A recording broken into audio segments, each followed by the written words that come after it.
Initializing Enduring Play Podcast Season 2 Engine. Decompressing audio. Synchronizing waveforms. Reticulating splines. Launching Podcast Lobby. Welcome back to Enduring Play, the podcast where we explore what it takes to create video games that don't just survive, but thrive. I'm your host, Cheryl Platts, video game designer, director, and author of the Game Development Strategy Guide from Rosenfeld Media. Enduring Play Season 2 is about scaling our game development ideas beyond the individual. A common thread through most of our conversations is the collective, through communities of game developers, through game education, through games research, and through the events and systems that support the releases and people making our games. Few games are released in a vacuum, so how do we scale together? This week's guest is Adanna Nedd, narrative designer, games writer, games researcher, with an encyclopedic knowledge of current games. If you don't come out of this episode with a new game you want to play, I would be deeply shocked. While Adanna's research focuses on the experience of players of color in video game spaces, her knowledge is expansive, and the conversation we have today applies to everyone who's listening. We talk about generational gaps in gaming. We talk about consoles. We talk about AI. We cover self-expression, game economies, narrative design. There is so much here for you. Loading episode preview. Games like Undertale that are like really artistically simple, and like a lot of the appeal is through like the funny dialogue, the deep story. And I think it's going to be especially interesting seeing like future consoles, especially with all of the chip shortages and all the like rising prices. I think a lot of companies are going to have to slow down. Let's get into the game. Player 1, Cheryl Platts, pronouns she, her. Player 2, Adanna Nedd, pronouns she, her. Podcast level, start. Welcome back to Enduring Play. I am so excited to have Adanna Nedd with me here today. We first met at GDC last year, and you highlight such important voices, span so many different disciplines, and this is going to be such a fun conversation. Thank you for being here. Yes, I'm so excited. I'm Adanna Nedd. I'm a games writer, narrative designer, and games researcher based in the US. My research focuses on a lot of like the different experiences players of color have, both in virtual game spaces and in person when playing video games. And my writing focuses on a lot of fantasy, but I'm super, super excited to be here and see you at GDC next week. Very excited. Launching Podcast Level 1, the intersection of identity and self-expression in video games. You mentioned your research focuses on the experiences people of color have, especially in gaming spaces. How do you approach that? Like, let's just get right into that. Like, that's a huge space. Like, as an independent researcher, are you designing your own studies? Are you working with companies and they're recruiting you? Like, how do you approach that body of work? Usually it's a lot of independent study. Back when I was still a student in undergrad at university, I was part of a research fellowship called the iSchool Inclusion Institute, I3. And my research project there was before, when I was first in undergrad, I didn't know that games writing was an actual job. But I saw games research was an actual job. So I was like, okay, I still want to be involved in games so I can do research. And my first big research project was looking how players of color, when they're in online multiplayer games like Overwatch, Fortnite, things like that, and they have the in-game skins, with are the cosmetics that you can put on your avatar, even though they don't offer any sort of in-game advantage like a power-up, they change how you look. And what we were looking at was when the cosmetics available aren't very diverse and there's only a few options available for non-white, non-male players, does that mean they have to pay more and play more in order to get skins that actually represent how they look like in real life? And it was really interesting because it was in an intersection between like player identity, player purchasing practices, and representation within media, specifically games, which I know have been a lot of popular topics lately. At that time, I hadn't really seen things that explored the intersection of all these and how they might impact each other. And after we did a mixed method survey, so it was qualitative and quantitative, we were looking at how much money players would spend per month and like what specific skins they would spend it on, the games. That's such helpful insight for people who are trying to build games and game economies driven by self-expression. And then after we reviewed all the submissions, we ended up with 158 total. We had to like cut some out because they were talking about games that weren't exactly on topic, like Farmville, for example. Animals don't really they have their skins, but that's not really the same as like representing yourself. And what we saw was, even though the majority of players that we interviewed said that they don't pick an in-game spin to represent themselves, they more pick it based on like aesthetic purposes, but it's like, oh, this is how Halloween skin. I like Halloween, so I'm going to go for this. But the majority of players also agreed that there needed to be more diverse representation within games. And we actually coined two terms, which was privilege allyship and quasi-acceptance. Quasi-acceptance specifically was where players of color have accepted that they're not the focus, they're not going to be the default, they're not always going to be represented in games, but they still seek out games where they are represented. And privilege allyship was where a lot of white respondents, even though they were like, yeah, we do need more diverse representation in games, they also don't see the big deal because they've always been represented as the default within games. So when you're always represented, you don't really see or know why it may be important for others who haven't been represented to be represented. Well, for people looking to build self-expression systems, learning that their players aren't looking for a one-to-one representation of themselves, but instead are looking to go beyond, actually opens up a ton of potential and explains why self-expression is such a powerful driver of game economies. Podcast level paused. Begin host commentary.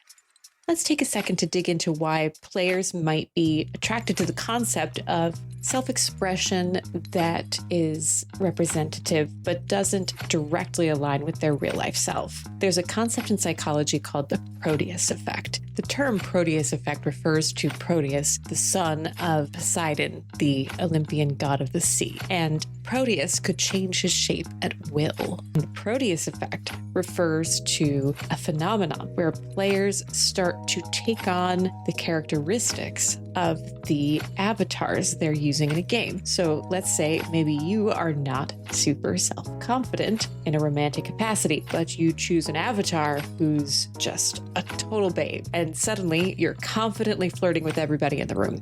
That's the Proteus effect. It's a documented phenomenon. It's not fully understood, but documented. And so players who don't necessarily understand that this is a thing probably do feel that sense of like empowerment when choosing self-expression that gives them access to these parts of themselves that they didn't know they could access. And this speaks to why self-expression is such a powerful motivator of play. Has any of the research you've done indicated what types of content are more engaging or more authentic? Because technically the space is infinite. And you mentioned earlier, like, oh, I like this Halloween thing, or maybe it's not necessarily what I look like, but what does resonate with gamers? I think it definitely like depends game by game, because I know more for console games, whenever there's DLC, most people are more focused on getting like additional build out, like a more like an extra campaign. Whereas with like mobile games or free to play online multiplayer games like Overwatch, Marvel Rivals, Apex Legends, and like spending only a little bit of money for like in-game skins seems like a lot more palatable to them, because it's like, oh, I'm only spending like $5, but now I have this permanent cosmetic. It's for a character I like playing. It was also interesting because some players use it to differentiate themselves. It's part of, I know for Overwatch, at least they used to do this. I don't remember if they did, but if you got enough competitive points in a certain character, you could get a cosmetic that was gold to like show that you were X good at this character and things like that. I know Marvel Rivals has the Lord icons, where if you put enough time playing into a character, you get a specific icon that's different from like the general players that play it. So I think part of it is like also showing off an extent like to player skill and things like that. Oh, I'm better at you this game. I've played it longer. This is a character I've played longer, or it could be shown like this is a character I like more because I've invested more money into it. So I think that's another research thing I'd like to explore, is like, what's the point where you'll pay for DLC and how much you'll pay for it? Because usually it's around, I've seen like things like from 5 to like 10 to like 30. I know that it's always varied. And now you also have things like Nintendo Online, PlayStation Network, where if you have these subscription services, you may get discounts on future DLC. So it's interesting seeing how the economic market of games is changing, both in like the base games, additional content, and things like that, and even like completely separate but still connected markets like Twitch, streaming, things like that. Launching podcast level 2, queer representation in video games.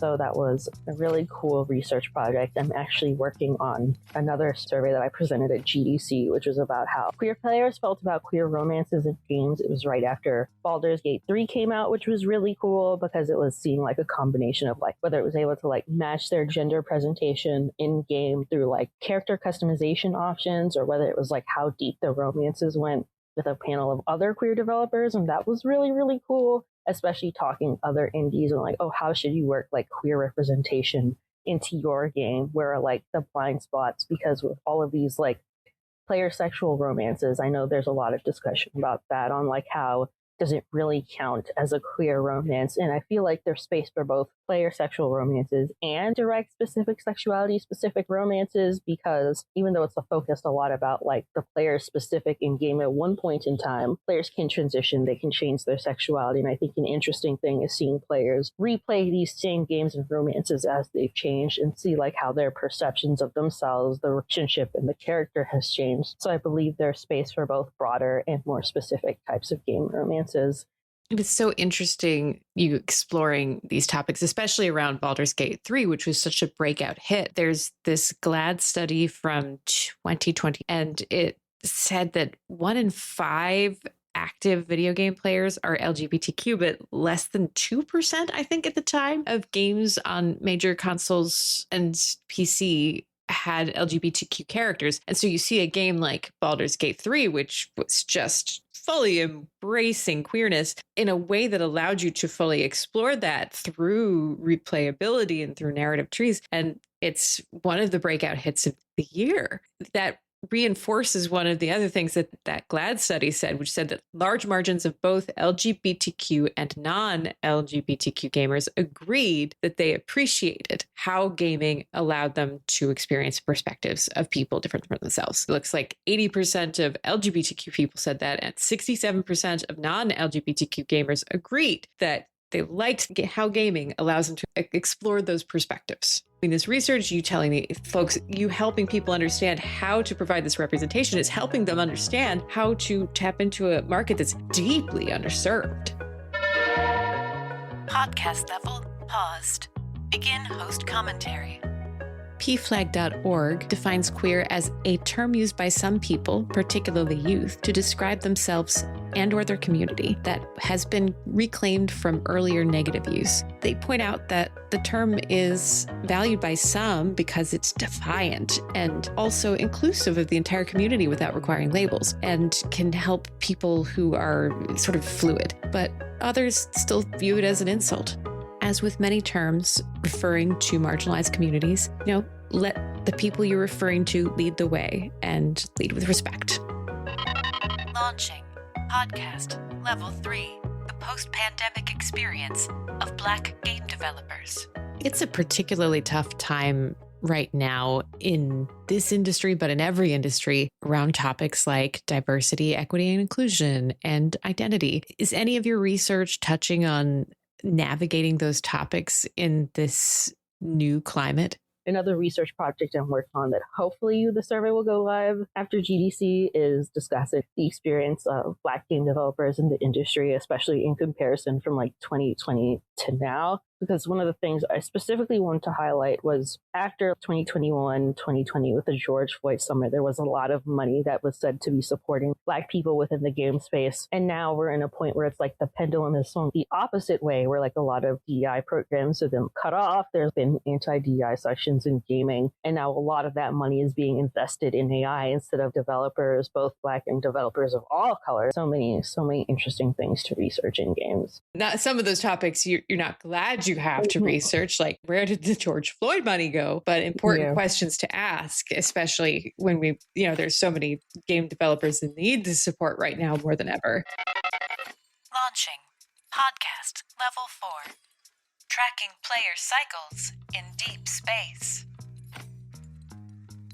I know Love in Deep Space is a really big game. It's a dating sim type game where there are like 5 love interests currently. You raise their relationships, but it also is a really good productivity app. There's like a little calendar. You can schedule reminders. It's actually like really, really useful. There's even a period tracker that's really, really accurate. That's the reason I downloaded, because I wanted to see it was real. I thought it was a joke, but it's real. And it's like the in-game anime boys will like comfort you, but it's also creepily accurate. It's really good. And I think it's interesting that you have now these female player-focused game designs that a lot of male designers wouldn't even think of, but that's still a really big draw because a lot of period apps are terrible, and having an app that's not only works, but it's also part of a really fun game is interesting. And wow, I didn't expect the conversation to go to period tracker in games, but like that's certainly a statement about representation in gaming. And for people who are listening and might not have that context, just think of it like this. If you had a really, really bad chore you had to do once a month and an app could make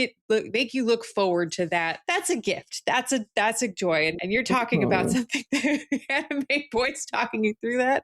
That's amazing. Yeah, it's really interesting. As we're seeing, I think there's also a push in more lifestyle adjacent games. I want to say, like, I know there's Pokemon Sleep, which I use, which actually like helped me get my sleeping schedule back on track, because like, oh, I want to catch all the cool Pokemon and they only appear when you actually go to bed at your set bedtime. So I think it's really interesting how, especially in like the mobile game space, you're seeing not just like little games like games like stuff like Candy Crush, things like that, but you're also seeing all of these lifestyle apps that have been gamified. It's going to be interesting to see how they evolve in the future. And there's like focus apps. And the line between game and app is changing. And that's true too with with cozy games, right? Like there's so many games that don't even have a win condition anymore. But that's all good. The more the merrier. The more people who consider themselves gamers, the more who are here, the more joy for game developers and players together. Podcast level paused. Begin host commentary. Of course, when the subject of Pokemon comes up, I must remind folks that while I am technically employed by the Pokemon Company International, this podcast is neither endorsed nor sponsored by my current employer, and all opinions expressed here are either my own or my guest's own. In general, as a matter of policy, I do not discuss Pokemon games on this podcast, but I won't stop my guests from bringing them up because they're a major part of the industry. Loading. Podcast level 5. The economics of self-expression in gaming. Going back to the cosmetics in games for a second, because one of the things I talk about in my book is the economics of games, which is something that people don't like to talk about. I understand that, we want to talk about the art of games, but also... Yeah, the business side is also a really big part, because part of why we chose skin specifically is because in their heyday, in the beginnings, because this research was done around, I want to say 2017, 2018. So right around when Overwatch first came out, and that's when they were making hundreds of millions of dollars off of all their loot boxes and microtransactions. And that's when they really became popular. And when the stigma around them started to switch more, because before that, there was a lot of pushback to DLC microtransactions, once the game's set, I'm paying this one price and it should be set. But now we have additional content like DLC, which may add more story content, may add more cosmetics, may add things like that, which I think is really interesting, because I think it's also a part of game development, and development cycles have just gotten so big these days that instead of churning a game out in 1 to 2 to 3 years, now it's 4 to 5 to 6 to 7. So instead of starting a new game, it might be more economically stable. It makes sense to just build DLC, like Mario Kart 8 and Mario Kart World, building DLC packs to give off instead of having to start an entirely new game from scratch. When you talk about Marvel Rivals and the Lord icons, are those things that people are paying for because they earned them, they have the right to pay for them, or do they get them for free because they did the skill check? So for the legendary items in Overwatch, as you level up, you get in-game currency specifically for being competitive, and then you can buy it once you have enough. So you have to play enough. And for Marvel Rivals, you get the Lord skin for free, and there's no way to buy it. So it's specifically a skill check. Whereas there are other fancier skins that you can either grind in game to get them for free, or you can just pay for them and get the battle pass and get them up front, get boosted EXP, so you earn the skins and everything faster. And it's interesting, a form of competition that isn't as head to head. And one of the big trends I've seen in the data is people aren't as motivated by head to head competition. And yes, they are the skill check, right? It is still, it's Marvel Rivals, you're still competing, but showing off to people, it doesn't require you to actually compete against somebody to show them you're better than them. You're like, oh, look how much work I've put in. Here I go. I've got my shiny skin. Loading. Podcast level 6. Paid to accelerate gaming economies. This economic conversation is really interesting. Has any of your research also hit something I called in the book pay to accelerate? So games where you're paying Yeah, where you can like pay to like get stuff faster. Like I know the Battle Pass and Marvel Rivals, it's like a big example of that. Since I have friends, it's like instead of like grinding more hours, I can just play for half the time and then get all the like skins and stuff I want. And you can like look and see beforehand, like, oh, what skins are available. So then players can decide if it's worth it. Well, previously in like 2017 with like Overwatch, you had the loot boxes where they were randomized and you could like buy sets, and like if you bought more loot boxes you'd be guaranteed like, oh, you get like a gold item or a rare item, whereas now it's a lot of like, we're going to show you how much this costs and we're going to lower. I think with Marvel Rivals, it's like it's so popular, we can have these battle passes and these skins be so cheap because so many people are buying it. It's going to make up for it, especially because these like in-game skins aren't like easy to make. They have designers that have to like work on them. They have to make sure they like work in game. They're not blocking any character animations, things like that. And even though it's a lot simpler to make after you like make the base model of the character, it's like you have to balance like, oh, we want to make a fancier skin so players are more inclined to buy it, but we also don't want to make it too fancy that it's too much work or interferes with like other core aspects of the gameplay. Loading. Podcast level 7. Shifting perceptions of video game value. Does your research show changing attitudes towards pay to accelerate or the cosmetics over time? You mentioned Marvel Rivals, which is a fairly recent game, and you also mentioned changing price points. And that's another thing I've seen discussed on LinkedIn recently too, is changing price sensitivities. Do you feel like the market's shifting at all? I definitely think the market's shifting. I'd actually, at some point, I'd love to like go back and see how the attitude on skins has changed in over like 7-8 years, because I think it's also part of, we're at a point where a lot of younger gamers, a lot of children are playing online for free, either like on their parents' computer or on iPads, and they've grown up with this. They've grown up with buying in-game skins, especially for free games like Fortnite. So they're made more open and amicable to buying them. There's like an older gamer who's used to just buying the game and everything's all there in the box may have more pushback. But I think the other really interesting aspect is just how much the price of games has changed and the perception of it. I know there was the big push. Now a lot of like AAA party games are $60 to $70 now. And when you adjust inflation, even though it's not that different from first party console games from the early 2000s, 70s, 80s, now that like a lot of people aren't making as much, for like in a recession, that money is costing more. So players are expecting more from these games, even though that's not necessarily something that's like the fault of the designer, that like the price of it went up because of technology changing, prices of chips. I know like chips and computers are rising in price, and there's a lot of speculation on how game console prices will rise. But I also think games are a very interesting avenue for this, because it feels like every other year there's a discourse about games prices and things like that. But once you buy a game, most of the time, if it's like a physical console game, you own it forever. Like one thing I think we're going to see is a lot of people pulling out their old systems, like their Wii's, their DS's. They've started playing my 3DS a lot more and playing that, because once you buy it, you can use it until it breaks and has a much longer shelf life. With hardware and hard drive prices going so high, that's a really interesting observation about a potential emergent behavior, people going back to retro consoles or people just hanging on to this generation of consoles as long as possible, especially because it felt like for a second the industry was ready to move on to the next generation. And now we're starting to hear about console replacement cycles being postponed.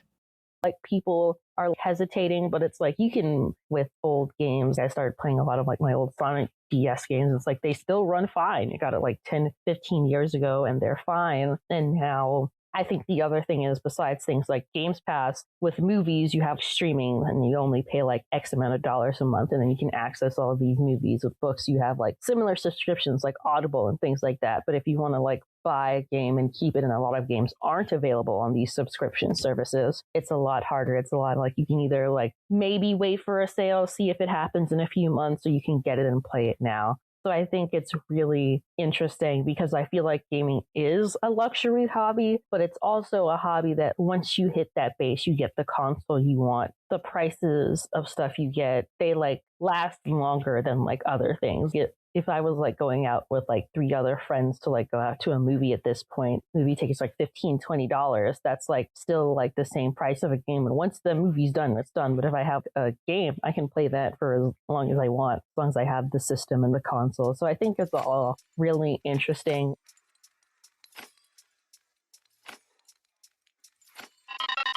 Launching Podcast Level 8 Video Games as Art Form. Now we're in this weird point where games are like finally being seen more as art and not just like a leisure fun activity. Like I know in 2020, back when like Animal Crossing came out, that got really big. So now a lot of more casual players are getting into games. And it's also now you're seeing things like Expedition 33 with like all the voice acting, all the mocap, all the cinematography, and all the things the stories and the things you can do through a game. And I think the perception is shifting, especially in like other spaces like academia. Now we're seeing academia cinema. We're seeing a lot of like video game adaptations. Like I know they just showed the first clips of like the God of War. There's the Mario movie coming out in a month. I think it's going to be really interesting as games like shift more and more into the modern sphere, even as we're having more and more of these layoffs. So it's like building the train tracks while the train's still going, but you're like running out of tracks, but the train's going even faster.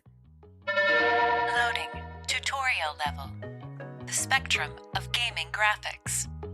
One of the tools I provide in the game development strategy guide is called the spectrum of gaming graphics, and it helps you depict what conscious choices you've made about your video game and its graphics as an artistic choice, and not just, hey, my graphics are good. There are 4 quadrants: artistic, impressionistic, realistic, and classic. And you plot your game on the graph based on how much your game attempts to be like real life and how optimized or rich your graphics are. It's a really helpful tool for game developers who are looking to explain that not everything needs to be incredibly high polygon, high resolution to be good.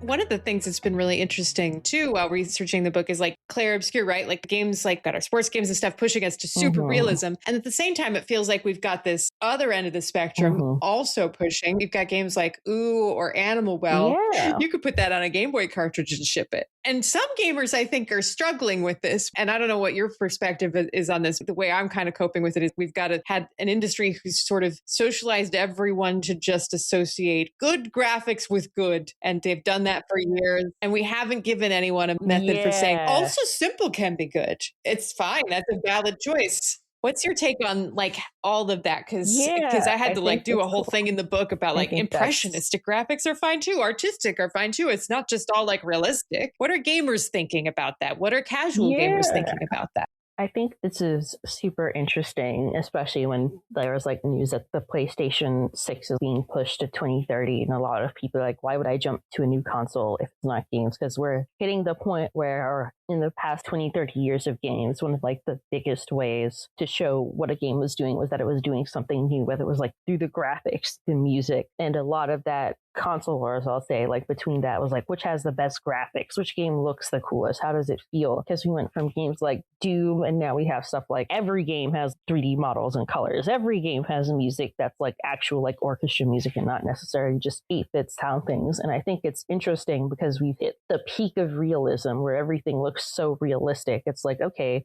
we spent all this money developing, making it all look realistic and super responsive. Now, where exactly do we go from here now that you can't really show that as a selling point anymore? Because now, like with a lot of AAA games being super realistic, very interesting as someone who played a lot of Nintendo games, which are a lot more stylized and not necessarily realistic, because I was like, I don't mind when games look realistic. And it's like, as long as the game looks good, I'm fine with like trying it out and playing it. And I think what's really, really interesting is now, especially now that indie games are becoming more popular. I know Stardew Valley just turned 10 years old, and it has very simple, very pixel art, but it's still very beloved because people love playing these types of games. And there is so much to unpack about Stardew Valley. We streamed that on my channel for ages, and Shane was my guy. But that's the thing, right? You don't need good graphics to have good storytelling or emotional resonance. There were so many different forms of gameplay. You could do gardening, or you could do combat in dungeons, right? And so it really appealed to a lot of different motivators of play for folks without really having to lean into immersion. So it still succeeded without spending hundreds of millions of dollars on graphics. Launching Podcast Level 9.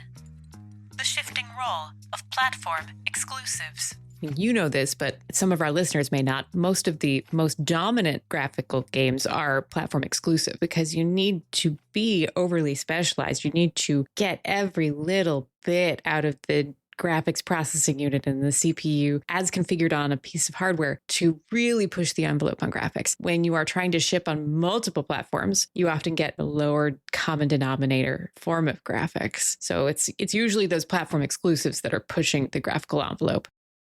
I love great art, great graphics, but it's also deeply expensive. You look at the Spider-Man 2 budget, right? And I had friends who worked on that. Great work, because we all made that. We get like one game a year. I think it's interesting because there are some gamers that think, as you said, that graphical fidelity is an equation to quality, and that's not necessarily true. That just shows how much resources they were willing to put toward making the graphics and making everything look good, because you have games like Undertale that are like really artistically simple, and like a lot of the appeal is through like the funny dialogue, the deep story, and that's just a different avenue that the developers put their energy in because they knew that's what they wanted to showcase with the game. So I think it's going to be especially interesting seeing like future consoles, especially with all of the chip shortages and all the like rising prices. I think a lot of companies are going to have to slow down on things like newer console releases and build games libraries as like a way for players to pick, this is the console I want. I got a Nintendo Switch 2 on launch because it's like, I know I like Mario Kart, I know I like the Mario games, the Zelda games, things like that,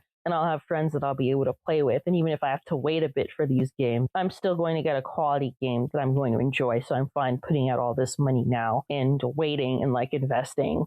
And now I think with games like PlayStation 5 and Xbox One as Series X, I think that's the newest one, is that they have all of these graphics. The PlayStation has like the Final Fantasy 7 remake trilogy. There's the new Resident Evil game that just came out. And now you have all of these games. Like I know GTA is like the big game of this year on the horizon. But when you don't have those games to really push players to pick one console over another, it's going to be much more difficult, especially now as like the Nintendo Switch 2 is getting stronger and being able to run more first-party games that it may not have been able to before. Launching Podcast Level 10. Narrative design across disciplines. And maybe this is a good transition to some of your background, because you're not just a researcher, right? And being a games researcher is enough for a whole full-time job. There's nothing just about it, but you also do narrative design. And one of the things we talked about in last season was about narrative design and game writing, the differences between them. And when you have infinite choices for what to do with game graphics, part of it's like what serves the narrative. And so maybe you could talk a little bit about how you would approach this problem space. How do you think about game graphics and where you would place a game to serve a particular story? I think it's very interesting because I think a lot of like games is just like a balance beam, because you only have so much money and so much time you can work on this game, and you're trying to make the best product possible in that time and in that budget. And a lot of times with like games writing and narrative design, there's a lot of overlap, but there's still different. Like games writing is like actually writing the text and everything in the game. and a lot of like actual what people would think of like a traditional writer. Whereas narrative design, it's a lot closer to like game design, where you're looking at, okay, how are we going to implement this narrative and showcase it in the game? Because I know a lot of games, it's like players will say, oh, I really wanted to like this story, but it wasn't written well. And it may not necessarily be that the story wasn't written well. It just wasn't really designed well to be experienced by the player in this game. An example of a narrative mechanic that the combination of games writing and game design is in Ghost of Yote, which was the big PlayStation game from last fall. One of the mechanics they have is that as you're like exploring the open worlds, you can like experience memories of the character and like stuff she went through before she like went on this path for revenge, which I think is really cool. But I think the problem is sometimes they're not as direct. Like there are some that happen on the main story, but since it's a lot of like open world free writing, you can miss some of these. And because you can miss some of these cutscenes, you can miss context of things. And sometimes other narrative and emotional beats don't hit as hard because they have to be experienced both with a player who hasn't seen like all of the different past things and a player who maybe has seen all of it. So you have to like balance these like two different type of player narratives, and you're not sure which one or how they're going to experience it. There's like advantages in having like a free roaming because you can like choose your path a little bit and choosing like which enemies to go after first. But because of that, it also weakens the narrative because you can't really control how the player is going to hit these narrative beats. There's a recommended path that the player nudges you towards the easier one, but you can go and like try doing the harder one if you're more like an experienced player. And even though there's more challenge within the game, story is a bit weakened because you're having a lot more emotional weight to the story and you've only really just begun. Launching podcast level 11, from yellow paint to yellow birds. This being one of the many hats you wear, and you talked about writer and narrative designer and researcher, how do you balance all of these different perspectives and skills when you're working on games? Do you find yourself kind of switching between them? Or are you working on different projects at different times? It's nice having all of these perspectives, I think, which help really conceptualize and think of, okay, how should this game work? How are players going to react to this? What are players expecting? Are we going to either meet their expectations, subvert their expectations, or do something completely different? Because I think one of the most interesting parts about doing games research and also being a game developer and also a player is that one of the things players seem to don't like is yellow paint. Whenever there's like a lot of yellow paint in a video game, directing them where they need to go, because it's like too easy, it's too obvious, things like that. But as like a researcher, as a player, if you're trying to get a player to turn around without like an audio cue or a voice acting, and you need like a very quick fix, putting something with a bright color, or like some players will like impulsively check behind waterfalls because that's where all the treasure is and things like that. Podcast level paused. Begin host commentary. In Season 1, Episode 1 of Enduring Play, we talked with Celia Houghton, PhD, about the yellow paint meme in gaming and what it meant for cognitive psychology and player onboarding. So check that episode out if you want to learn more about the yellow paint problem in detail. If you need a shorthand way to just get your player to do X and Y and like move in this direction, I think that's fine, because at some point it's like sometimes you want to do the simple solution so you can build up to something more complex. Like, I need this player to take this left path first, so I'm going to put like enemies or maybe yellow paint or something, so that something, maybe the right path opens up later or it's locked or a thing like that. So just part of game design is part of anticipating what players are doing and trying to nudge them in the right direction, especially in this age of like AAA games where it's a lot of like open worlds, wandering, doing whatever you want, like in Tears of the Kingdom and Breath of the Wild. Once you finish like the little tutorial area, you can do whatever. You can go straight to Ganon if you want, and you have to make a fun experience for players that do experience the story, and maybe players that only like do a little bit and then immediately run after all the bosses. I think part of narrative design is fitting the narrative in games, especially when players may or may not be as interested in the narrative as you want them to be. How do you make it worth players' while to not go to Ganon right away? And if you don't, why did you spend all that time doing all that other development? how do you know as a game developer it's worth supporting both? There's no right or wrong answers. You have to know what's important to you, what's important to your players. But you also talk basically about like leading with curiosity, about figuring out where the good friction is. Because we talk in the first season of the podcast about UX design versus game design. And I got that asked that a lot in interviews, right? Because I was user experience director before I went on to creative director. They're like, oh, well, what's your take on game design versus user experience design? Expecting me to be like, oh, they're fight. No, they're great. They combine. Game designers use friction for intentional purposes, and user experience designers find the friction we don't want and get rid of them. But together, game exists. I think a fun example of that, especially with encouraging curiosity in players, is in Ghost of Yote, there are these yellow birds. If you're near like something you haven't unlocked yet, whether it's like a hot spring where you can get more health, or maybe it's a town, they'll like fly around and they'll chirp. So it's a very clear and distinct audio cue. So if it's like, oh, there's something I haven't discovered here, you can either continue on whatever you're doing, or you can go and follow the bird, and they'll always be in a certain vicinity of that new thing that you haven't found. So it's nice where it's in a way that it's, oh, this is the game is letting me know that there's something here I haven't discovered yet. But this flag is always going to be here. So I don't necessarily, if I'm like busy doing like a main story point, I don't necessarily have to go and explore it now. Like I can explore it later if I want to, just put a mark on my map and come back, which is really, really neat. The nice thing about that is it solves the problem in a context that feels like it doesn't break immersion. And maybe that really gets to some of the things that players don't like about yellow paint. The players who get offended by yellow paint probably, I mean, I might be speaking for them, but that probably breaks their immersion a little bit, because they're like, that yellow paint doesn't belong there. And I want to feel like I was adventuring, and you just slapped that on there like it was graffiti. But the birds belong there. And it's not weird to think that birds would be chirping around something interesting. Birds chirp at everything. And so you can create those patterns. And you're like, all right, nature, you're doing your nature thing. That's fine. I'm not offended. You can continue to do it. And that's lovely. Launching podcast level 12, the power of audio design. And I love the multimodality of it too. Like my whole first book was on like multimodal.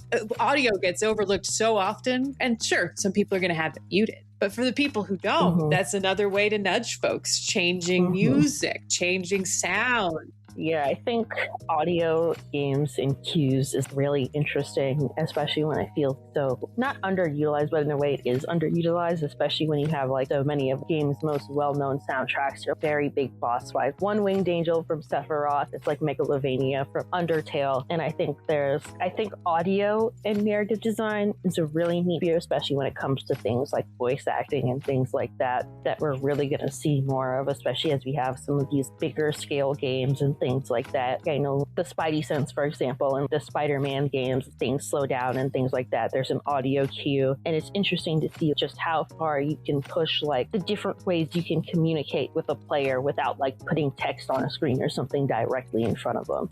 Different ways of communicating with players without putting text in front of them speaks to the most sophisticated narrative design, right? Like I was playing Next Fest the other day, right? And there's a game I had really been looking forward to, and I was streaming it. My community was like, "This is a lot of text." Yeah, it's a lot to show, not tell, right? Like it takes so much coordination. It's being close with your artists, close with your audio designers, close with everyone. You're designing a movie and a cloud service at the same time. But the ones who do it, the ones who are able to pull that off, is really great, right? Like Stray was a game that showed more than tell. I mean, there was text, but a lot of it had to be showing because it's cat. Cats don't read. It's cat. Cats can't read or listen. Speaking from experience, I think that's a great example of like they had narrative. There was a strong through line in that game, but they had to tell it in other ways and without text. And so that's like a great example of that doing other things, getting out in front of the people in other ways. Launching podcast level 13, solving the game discovery problem with community outreach. You were recently nominated for a Black in Gaming Indie Developer Award. Can you tell me more about that award nomination and what that organization means to you and your work? Yes, Black in Gaming Foundation. It's an organization that I've been involved in with the past few years, mostly to support different Black game developers at different stages in their career. I'm super honored and excited to be nominated for the Indie Developer Award. And I think it's especially important to highlight indie developers, even if they're not working on, the big AAA games, they're still imparting important work and design in this space, which I think is really, really great. And one of the things that I'm doing with them is doing different Black developer panels at different conventions. I've done some at MagFest, DreamCon, PAX West, a lot of different conventions, because one of the things that's been really interesting that I've seen is that a lot of Black players want to see more games, but they don't necessarily know where to look for the developers that aren't working on the AAA titles or like the big titles that you see commercials for. And it's like, if you're not like a PC gamer and you don't really know about marketplaces like Steam or itch.io, you're not really going to know until you like explore these spaces. So having developers able to like talk to players directly, especially when they're like, busy working the game, keeping the studio afloat, all that, I think it's a really cool way to not only connect with players, but also spread the word on all the cool and interesting games and things that are happening in the space. Launching podcast level 14. Variety is the spice of indie game life. What excites you most about what's happening in the space right now? Are there breakthroughs or trends or pockets of the community that are really blowing up?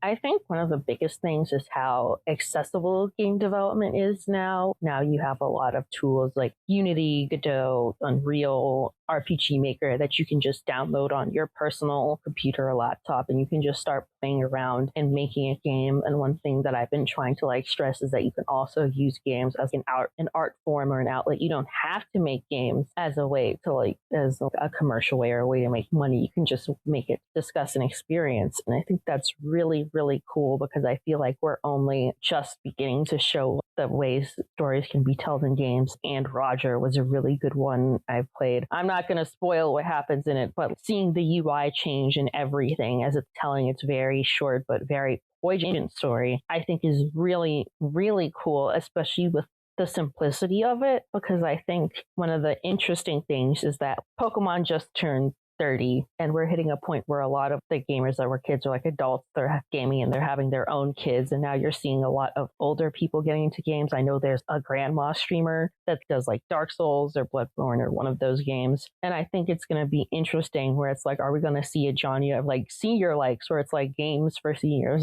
I love that. And to the point around sort of the variety that comes from indie gaming, if you don't need to spend $300 million making a game, you can take bolder choices. You can target smaller audiences, and these really cool things like And Roger can come out of that. And sometimes those wacky, smaller games end up breaking out into the mainstream. Launching podcast level 15. Gaming for health and generational well-being. And it's like not just Candy Crush or things like that, but what if there was a Legend of Zelda where you could play with like one button, or fighting games that you could play, even though I'm pretty sure there's also like a senior home that was like doing fighting game competitions, because it's not just because of the leisure thing or also because of how less physically strenuous gaming is. It's also because of the cognitive impact as well. I know there's Dr. Rachel Kaur, who does a lot of cool research stuff in this space, highlighted that I think there's a university, I cannot remember which university, too many universities, but it's studying the different cognitive skills that games can give you, playing it, whether it's like multiplayer online games like Fortnite or things like that, that raise like your reaction time, your ability to like recognize things, whether it's like a physical cue or an audio cue, and react to that, which I think is really, really cool. Tutorial level. The cognitive benefits of video gaming. There are actually several universities looking into the cognitive benefits of gaming, as Adanna describes. The University of Colorado Boulder is looking into this and comparing different genres of games like action, puzzle, and quote unquote other to see whether there are different cognitive benefits for different genres. While not all of their results are conclusive, spatial reasoning seemed to benefit consistently across genres. Canada's Western University reported in 2024 that people who played video games regularly, so 5 or more hours per week for a single type of game, performed cognitively on average like people who were 13.7 years younger. And people who engaged infrequently with video games, less than 5 hours per week across all games, performed like people 5 years younger. So playing video games made you cognitively younger, which, by the way, is a good thing in this context. This was a large-scale study with more than 2,000 participants around the world. And you only really see that in the context of esports and competitiveness, but you're not seeing how it like affects you in like your day-to-day life. Like, is all this brain activity good to like prevent all the drain from screen time, having your eyes adjust to like all the blue screen light, or maybe prevent things like dementia or other types of diseases and other things that can happen to the brain because of the activity that it requires. So I think it's really, really neat seeing all the different avenues that you can analyze games through. I know Just Dance, which has been going on forever and ever, even though a lot of normal gamers aren't really into that. One thing that was really neat that I learned is that a lot of hospitals will have Wii's and use it because they're so cheap, and it's great for using for like physical therapy for like patients, because all you need is a TV, the Wii controllers, and then you set it up. It's nice, it's active, it's not too strenuous, so it's like a great way for patients to not only have fun, but also get physical activity. And I think it's going to be, fitness games have always been a thing, but I think it's going to be interesting seeing how games can be used in a clinical space, especially to assist people with everything getting so technology focused. So many things there. Oh, first of all, and Roger, go play it. I'm not going to spoil things, but I agree with you completely. And it's only like 1 or 2 hours of your time. So if you... Yeah, it's like a very short game. If you want your mind blown by like what is the way indie game storytelling can change your perception, go do that. Excellent. And the healthcare implications of gaming. And I miss my Kinect. Like, there were some really good fitness things on the Kinect that I learned yoga from the Kinect. And I had someone compliment my... Yeah, it's like with the Wii Fit, I'm interested because I know like the Switch had, it's not Wii Fit, but like the thing with the ring. Yeah, Ring Fit. Yeah, I had that. Ring Fit, I used it during the pandemic. Because I had that. Yeah, and I like used it during the pandemic. I need to get back into it, but it's really interesting how sort of like in the beginning with all these lifestyle games and fitness games, a way to gamify all of these things is making it more accessible and easier for people to keep up. And it's also a competitive thing too, like, because if you're doing a streak, your friends can see it. So it's like a way to like keep doing things with your friends. Podcast level 16, companionship and relationships through gaming. One of the other elements of aging can be loneliness. And one of the more modern motivators of play I talk about is companionship. You know, one of the reasons I think Animal Crossing popped off in 2020 was because we were all isolated. Yeah, we were all stuck in, but we can all visit each other's islands. How do you see people exploring companionship in games right now? I think there's so many different things actually for a college class, because it was right at the same time as the pandemic and Animal Crossing. My like final research project for that class was seeing how couples that were either in person or long distance relationships, the effect that playing Animal Crossing New Leaf together had on that relationship. A lot of the majority said it was like a positive experience. And one of the interesting things that was mentioned that I didn't really think about was that a lot of partners would get gifts in game for their partners. And because they didn't have to spend real life money, it was a way that they could show affection, show effort, and help them, but it didn't necessarily like cost them money in real life that a lot of like real life dates and things cost. And I think that's one of the other reasons why games will be more popular, especially I know like Pocopia is like coming out this week, and I'm like so ready to like not leave my house, build my fun little Pokemon island. It's going to be great. And like one of the interesting things is that a lot of not outside, but a lot of other type of events, I was trying to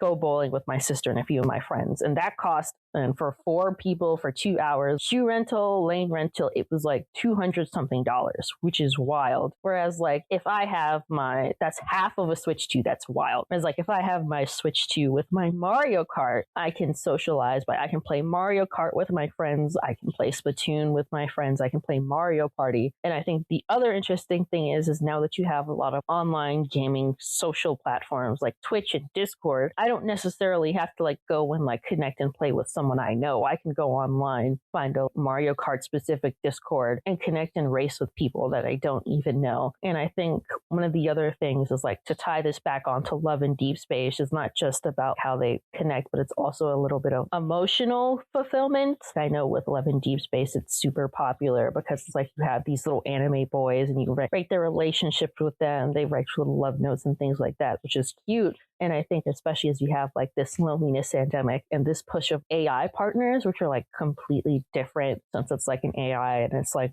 really meant to just say whatever it wants to keep you using it. Whereas with like the other games, these are all like written and tested by people and things like that. It's all like verified. There's going to be their content guardrails are much more streamlined than say like an AI partner that can go completely off the rails. I think it's really interesting because we're seeing all these different ways that games can connect people. There's like positive and negatives for this. There are like some regulations. So I'm interested to like see how things will like be updated or changed. Like, will you be able to marry this random AI thing? I don't know. I know like people who've like married body pillows and stuff, but I don't know how AI factors into that or even like virtual characters as like, especially as things get more and more expensive. I think investing in games, not just as a way of leisure, but also as a way of like communication and connection is going to get extremely popular. And you've seen it with like Twitch communities where like people like follow the same streamer, like playing the game, chat to each other, things like that. So it's going to be very like interesting to see how and more of these like community focused and multiplayer games pop up, because I know since Animal Crossing is so popular, I think that's also why they made Pokopia, because they were like, we're going to make Animal Crossing with Pokemon and have people that can visit their islands and play with their Pokemon, and like people are going to love that. And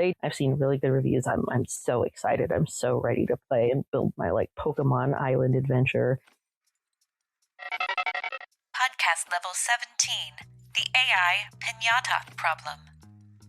There's a lot of anti-AI sentiment in the industry, and I am not here to cast judgment on anyone for their opinions because it's a fraught time, but I'm curious about your observations. It sounds like there's space for AI when AI is doing something that it is uniquely AI versus where AI is like doing textures that a human could do. But maybe I'm misinterpreting that. What has your experience been when you're looking at how the community is reacting to the use of AI technologies around gaming? It's funny because before I researched games, I was actually studying AI and a lot of predictive algorithms, because my previous research at Penn State was looking at biases in AI, specifically in hiring platforms within tech companies, where a lot of these different types of HR review algorithms, if the name wasn't feminine, or maybe if it was more ethnic than other names, even if all of the experience, talent, and skills were the same, that resume that didn't have a male name was less likely to get pushed on to go to the next step and things like that. And it's because all of the resumes it was trained on would have, of course, majority male names. So if it doesn't see or recognize a lot of female names, it's going to see, oh, this doesn't align with what I'm looking for, therefore it's wrong, even though it's not wrong. And I think seeing it's only gotten magnetized now with generative AI, which I'm not really a big fan of, between like the environmental impacts and how it's like seeing a lot of artists' work, and how the push to use it isn't necessarily like make things easier, rather it's like cutting out like designers, artists, so companies don't have to pay as much. And I think the problem with games is that games have used a lot of different like types of algorithms and things before, with enemy AI, when like games like whether it's as simple as Pac-Man or games as complex as God of War. And I think one of the things about procedural generation and things like that is it's very different from generative AI and like things like ChatGPT, because those were all created, procedural AI, these were all created by people who like knew what they were doing, games designers that were focused. Even if something designed isn't something they expected or something they predicted, it's all going to be within like the sphere of what they wanted within the game. When I was talking to a class a friend was hosting, the way I described it is like with procedural JI, it's like you hit a pinata, you're not sure what candy is going to come out, but you know there's going to be some type of candy. It might be Skittles, it might be Hershey bars, it might be Reese's Pieces, it might be peanut M&Ms. Where with generative AI, you might hit the pinata and a lot of tarantulas might pop out because their guardrails aren't really there. So you're not really sure what could come out, especially when AI has things like hallucinations where it comes up with things completely random without consulting any data that it's received. And I think especially as we're like making games that are have more depth, more like attachment, and even just in like testing games, AI is not really a good fit because one thing AI often lacks is context. It may like see patterns and see like a lot of people are doing it, but it can't think. It can't parse why this context is happening. It'll say, oh, a majority of players when playing Mario Kart will go towards the item box, so this is the correct way to go. And it's not necessarily that. They just know if they get the item box, they can get an item which can help them and give them an advantage. And even though they don't know what the item is, it's still going to give them an advantage over other players who don't have an item. Game development, like as we said, players hate yellow paint, but try getting a player to turn around. And when AI has these errors, you can't really diagnose where that error come from. If you like came from, if you were like talking to a program, it'd be like, oh, I coded this to do X and Y and Z, but somewhere between Y, it got the wrong value. That's why everything broke. And then if you ask like AI, it's like, oh, why did this break? It's going to be like, oh, I don't know. I just got this data from somewhere. Even though I think there's this big push for generative AI, I think there needs to be a lot more regulation and a lot more fine tuning. I'm sure there are like some uses. I know like there's some uses in like the medical field for like predicting types of cancers that will pop up and things like that. But it has to be regulated, and you also have to analyze the biases of these things that were made so that way people aren't inadvertently harmed whenever they use them. And one thing that you know and I know, but just to remind listeners, the publicly available generative AI models, many of them suffer from a lack of what we call observability or explainability. Like they just do stuff. They're a big pulsating blob of probability. They don't have like a log of why they did things. They just do it. Like when the generative AI like gives you the spider pinata, it's like, oh, this is something small that fits in the pinata. Why doesn't the human want this? Not knowing it's like I want candy, not spiders. Well, 77.5% of all the websites I viewed liked spiders in holes this size. It's taking all these data from different places, and because it doesn't have that context, it doesn't even know like if that data is relevant. Like, oh, spiders reside in habitats that are 51% similarities to pinatas, so this is where they belong. No. I think if you hit a pinata, you'd be very upset if it was full of spiders. I would. Podcast level 18, growing yourself through multiplayer gaming. I don't know if you've noticed this, but a bunch of the people I talk to who are like games leaders, they're like, yeah, well, you know, I started in a World of Warcraft guild. And I don't know if we give this enough credit. Like there's a whole generation of leaders who learned to lead in massively multiplayer online guilds.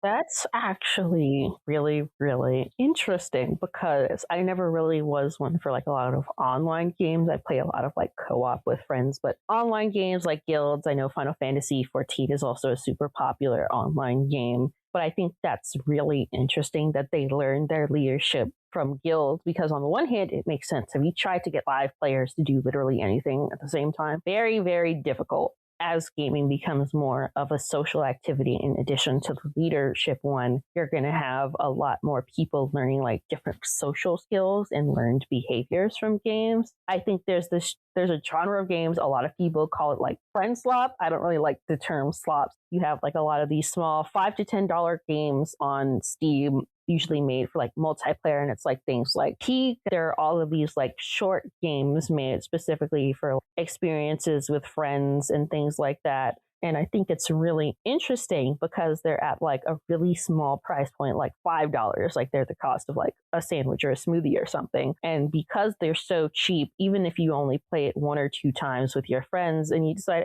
this isn't for me, or you keep playing it, it's like, hey, it's $5. I got my money's worth. This is fine. And if your friend group enjoys it, great. If it doesn't, you go find another one. We're seeing like more and more of these games, especially with people who aren't like directly from like a games or company background and not necessarily necessarily like making it. It's like some of it's like, oh, we wanted to have like this experience to do with my friend group, so I just made it and shared it with everyone. I know there's one that released where it's like you and your friends trying to hide a body because someone accidentally did a murder. There's one where you're all gnomes trying to like, steal from a person's house and like evade them. So all of these different types of experiences and things like that, but specifically made for multiplayer experiences in mind, is really neat, because I feel like between the single player, single campaign games and then like the online massively multiplayer games, there's not really that much in between like games that you want to like play couch co-op or with your friends or things like that, with like all of these specific tailored experiences besides like maybe like the Jackbox games and things like that. So I think it's going to be really interesting when it's less of games targeted versus a specific person, whereas that's more like a specific friend group with like multiplayer like little puzzle or party games.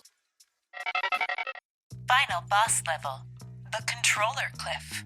As you look at these younger generations you mentioned, are there any other trends, like changes you see in the evolution? Because you mentioned that something I see, which is that separation between older gamers who kind of grew up with this single player mindset and what younger gamers are willing to tolerate, right? Like, oh, maybe I expect to be able to buy skins. Maybe I'm playing more free to play. Are there any other observations about what's changing? I spoke to an elementary school class a few years back. I was like showing them like talking about game design and level design. And for an example, I brought my Switch so they could play like Sonic 1, so they could like run through a level. And then after I would have them draw out a level with crayons. And the interesting thing was that even though a lot of the kids recognized Sonic as a character, they didn't know how to use controllers because they're so used to tablets. So when I'd show them a controller, whereas someone who's like gamed for a while, I know like, okay, A to jump, B to roll, B to do the speed roll, things like that. A lot of newer gamers don't. And when I was also trying to show my mom like a game, like she loves puzzle games. Like, I don't know if you've done A Little to the Left, the like cat puzzle game. She really loves it, but she doesn't really get game controls. So I'm like waiting for a mobile version to get that to her, because you have these controllers and now there's like a set standard, like it's like the joystick with like your 4 symbol buttons and then your controllers and then your D-pad, which makes sense to someone who's gamed for a while. But if you're newer and you're getting into that, that's an entirely new world for someone to get used to, which is really, really neat. Whereas like people who have like been playing fighting games for forever, if you like tell a Street Fighter player, oh, what does down diagonal backwards mean? I'm like, oh, it's this special from Street Fighter. But if you tell that to a normal person, they're like, what are you talking about? So I think it's interesting how games have gone on for so long, and even though they've gotten popular, they're still like very insulated. So introducing more people, I think that's why casual games are becoming really popular, because with like games like Pocopia, Stardew, there's not really a game over or a win condition. There's a lot more exploration, a lot more ways for players to like find their footing. They're not competitive, so they don't have to worry about going against players that are higher level than them. They can explore it and like take the games at their own pace and figure out how everything works.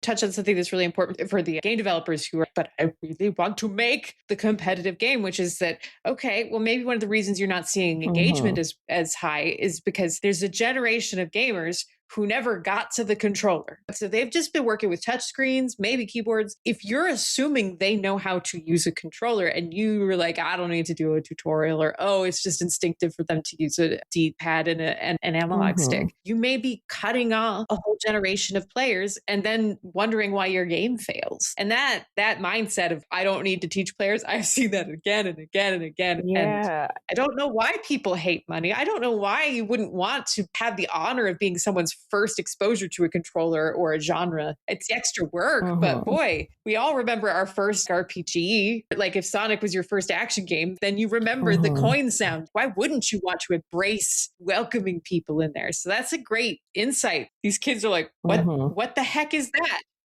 Yeah, that's one of the advantages I think a lot of cozy games and companies similar to Nintendo that have a more family focus have, because even though in a way making sure the tutorial is accessible so that someone who's familiar with the series, someone who's not, can still pick it up, go play is like a really important skill. And now that games have become more popular, I think some people are forgetting that there are a lot of people that aren't into games. Games, even though they're more popular than they used to be, they're still niche and compared to other hobbies like sports theater and things like that. So being able to describe what this game is, especially to hit it at someone who's like me, has never picked up a controller before, they're 5, they don't know what a button is, things like that, and having a way to translate and talk to players and communicate with them at all different levels of play is really, really important. Loading. Final podcast level. Links and follow-up. Adanna, thank you so much for your time today. I'm so grateful for this conversation. How can people follow you in your work if they were interested by these insights, if they want to see how your research or your work evolves? So I'm on LinkedIn as Adanna Nedd, that's ADANNA, last name NEDD, and you can follow me on most socials. It's at AF Narratives. AFNARRATIVES. And then you can also reach out to me at afnarratives@gmail.com. Always open to talk about games, research, all that fun stuff. And yeah, it was so lovely talking to you, Cheryl. So excited to see you next week at GDC. Thank you, Adanna. The pleasure was very mutual, and I can't wait to see you. Continue exploring the craft of game development with my book that inspired this podcast, The Game Development Strategy Guide. Available worldwide from your favorite online bookseller or from my publisher, rosenfeldmedia.com. Enduring Play listeners can get 15% off at rosenfeldmedia.com through July 31st, 2026, using the code EnduringPlayS2. Check out season 1 of this podcast for the interviews that helped inspire the book, or tune in next time for interviews that help expand our understanding of what it takes to create games that don't just survive, but thrive. I'm your host, Cheryl Platts. Until next time, keep thriving. Initiating final credits sequence. Podcast. Enduring Play. Created and produced by Cheryl Platts. Copyright Idea Platts, LLC. All rights reserved.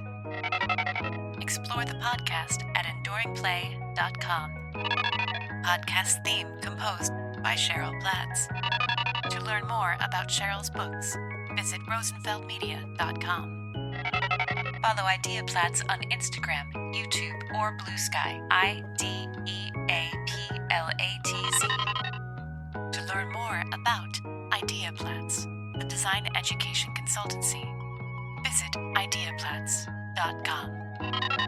Thank you to David Demma for episode quality assurance.